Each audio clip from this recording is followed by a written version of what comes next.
Então, como eu disse, o artigo 231 do CPC, ele fornece várias regras, ele estabelece, vários termos para o início da contagem do prazo processual. Então, ele fixa o dias a quo. Então, a intimação, como eu disse, ela marca o início para a contagem do prazo assinalado para a prática do ato. E o dias a quo, o dia do início, é sempre excluído da contagem do prazo. Então, quando a intimação ou a citação se der por carta, o início da contagem do prazo vai ocorrer a partir da juntada aos autos do AR assinado pela parte. Então vejam só, o juiz ordenou a citação por oficial de justiça, desculpem, pelos correios. O carteiro foi lá, encontrou o réu, entregou para ele a carta de citação, colheu a assinatura dele no AR, devolveu para a secretaria do juízo. A secretaria juntou no processo o AR, assinado pelo réu. Então, o prazo de 15 dias úteis para o réu contestar a ação começa a correr no primeiro dia útil seguinte ao da juntada aos autos do AR. Quando a intimação ou a citação se der por mandado cumprido por oficial de justiça, o prazo para a prática do ato começa a correr a partir da juntada aos autos do mandado de intimação ou do mandado de citação assinado pela parte.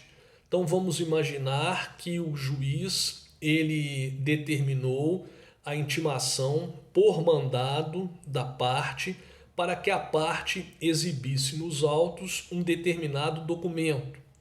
Então o oficial de justiça foi ao encontro da parte, intimou, colheu a assinatura dela no mandado de intimação e devolveu o mandado de intimação com a certidão positiva, de que cumpriu a determinação do juiz.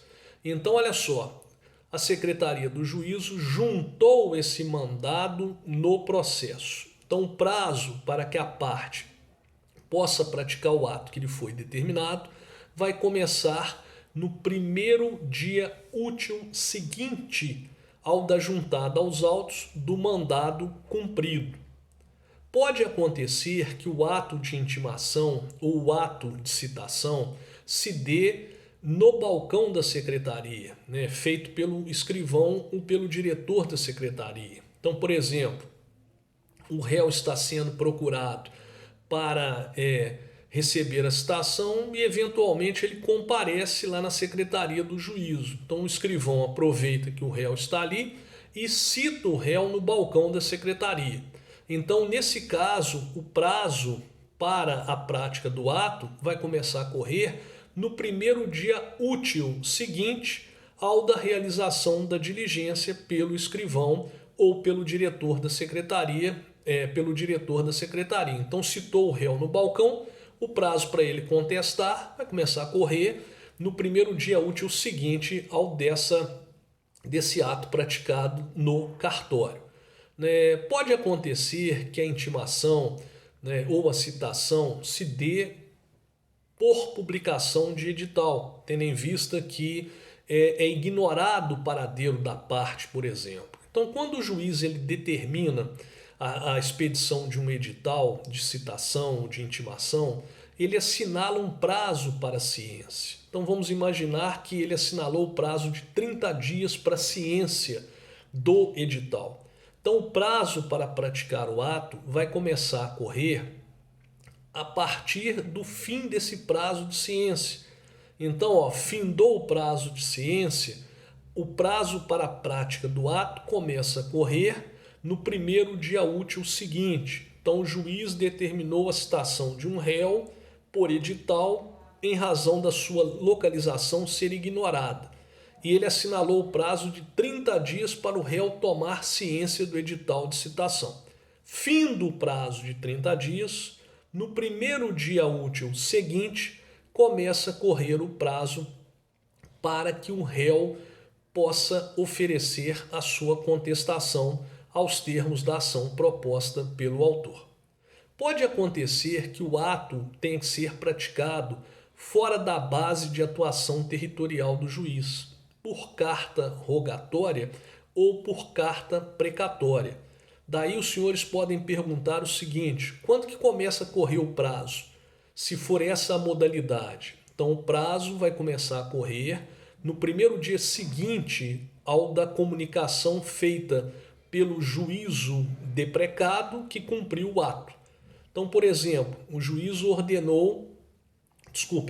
solicitou, um juiz aqui de Juiz de Fora solicitou ao seu colega da comarca de Bicas que citasse o réu que tem residência e domicílio na comarca de Bicas. Então, o juiz da comarca de Bicas, deprecado, determinou a citação. O réu foi citado. Então, preferentemente por meio eletrônico, o juízo deprecado, o juiz da comarca de Bicas, deve comunicar imediatamente que cumpriu o ato. Então, chegando essa comunicação no processo, o prazo para o réu, nesse caso do exemplo, começa a correr no primeiro dia útil seguinte. Caso não haja essa comunicação, o prazo vai começar a correr no primeiro dia útil seguinte ao da juntada aos autos da carta precatória ou da carta rogatória devidamente cumprida. Se o ato for praticado mediante carga do processo, o prazo vai começar a correr no primeiro dia útil seguinte à realização, a retirada dos autos com carga. Finalmente, nos processos informatizados, a publicação, a intimação, ela é disponibilizada num portal próprio e a parte tem 10 dias corridos para efetuar a consulta. Então, o prazo vai se iniciar no primeiro dia útil seguinte ao da consulta. Então, está lá disponibilizado num portal próprio, num campo próprio, no PJE, no processo judicial eletrônico, a intimação. Então, você tem 10 dias para consultar. Então, você consultou hoje, o prazo começa a correr no primeiro dia útil seguinte ao da consulta. 10 dias. Caso a parte não consulte no prazo de 10 dias, no final do 10º dia, o sistema te dá automaticamente como intimado. E aí o seu prazo começa a correr no primeiro dia útil seguinte. Então a publicação está lá, da intimação está lá para você consultar. Se você permanecer inerte, no 10º dia o sistema te dá automaticamente por intimado. E aí o seu prazo processual começa no primeiro dia útil seguinte. No caso das publicações da intimação, independente do Diário da Justiça ser eletrônico ou impresso, normalmente hoje o Diário da Justiça é eletrônico, o prazo para a prática do ato começa a correr no primeiro dia útil seguinte ao da publicação. Então, se hoje foi publicado no Diário da Justiça eletrônico vista dos autos para que a parte se manifeste sobre um documento, o prazo assinalado para a manifestação desse documento, exemplo, 5 dias, vai começar a correr a partir de amanhã, desde que amanhã seja um dia útil. Finalmente, o prazo para interposição de recursos começa a correr a partir do momento em que a parte teve ciência da decisão recorrida. Muito importante. Então, se uma sentença for proferida em audiência de instrução e julgamento, o prazo para a interposição do recurso vai começar a correr no primeiro dia útil seguinte ao da realização da audiência. Então, muito importante, a sentença não será publicada nesse caso e nem será designada uma nova audiência para a leitura da sentença. Então, se hoje o juiz proferiu uma sentença em audiência, as partes para fins recursais já saem de lá devidamente intimadas. Então, sobre contagem do prazo, é isso que nós tínhamos para apresentar para os senhores, né? Em razão da complexidade do tema, eu estou à inteira disposição. Qualquer um que tiver dúvida, faça o contato lá pela plataforma virtual, pelo Google Classroom, que nós, na medida do possível, resolveremos as dúvidas. Então, daqui a pouco nós continuamos aí na evolução desse assunto.